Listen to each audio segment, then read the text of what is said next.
लोगोफोर आं दिनै नोंथांमोननो लिफगार्ड इनभार्टारनि सायाव माखासे सेटिं आरो मड खिन्थानो सानदों। गाहायनिया आंनिया एक्साइटमेन्ट दाखालि सारअन्थाइ गावनानै गाज्रि जाबाय। दा आङो लिफगार्ड लाफिनबाय।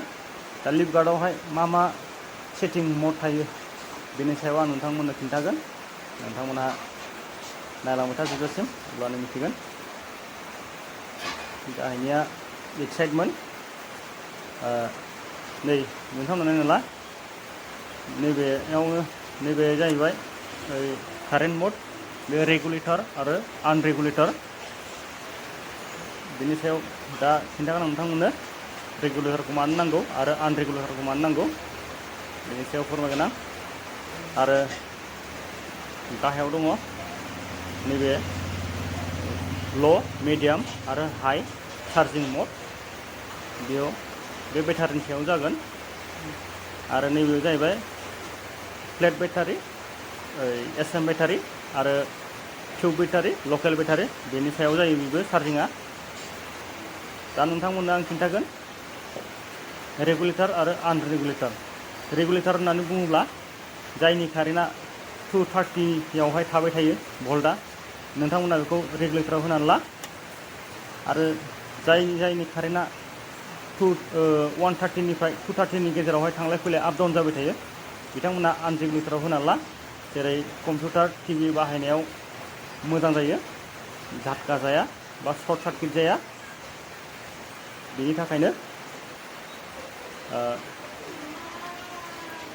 दा जोंनिया आनरेगुलेटराव बांसिन थायो। नैबे जाहैबाय ल', मिडियाम, हाई। जाय बिथांनि बेटारिया 100 एम्पियारनि गाहायाव, बिथांमोना ल' चार्जिंआव होना ला। आरो जायनि बेटारिया 100 एम्पियारनिफ्राय 200 एम्पियारनि गेजेराव दङ, बिथांमोना मिडियाम चार्जआव होना लानो हागोन। आरो जायनि बेटारिया 200नि गोजौआव, बिथाङा हाईआवहाय चार्ज होना लानो हागोन। अब्लानिया बेटारिया जोरगोन।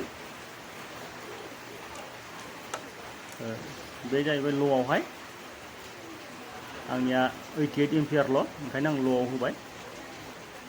आरो बिथिं दङ बेटारि मड, बेयो जाहैबाय जायनिया टिउब बेटारि, बिथांमोना टिउबावहाय होना लानो हागोन। टिउबा जाहैबाय लुमिनासफोरनिया बांसिन जायो। आरो फ्लेट बेटारि दङ, एक्साइट कम्पानिया बांसिन फ्लेट बेटारि जायो। आरो जाय बिथांमोना एसएम बेटारि एबा ड्राइ, बिथांमोना एसएमआव होना लानो हागोन। आरो जायनिया लकेल बेटारि, बिथांमोना लकेलाव होना लानो हागोन। आंनिया फ्लेट बेटारियाव जायो, ओंखायनो आं बेखौ फ्लेट बेटारियाव होबाय।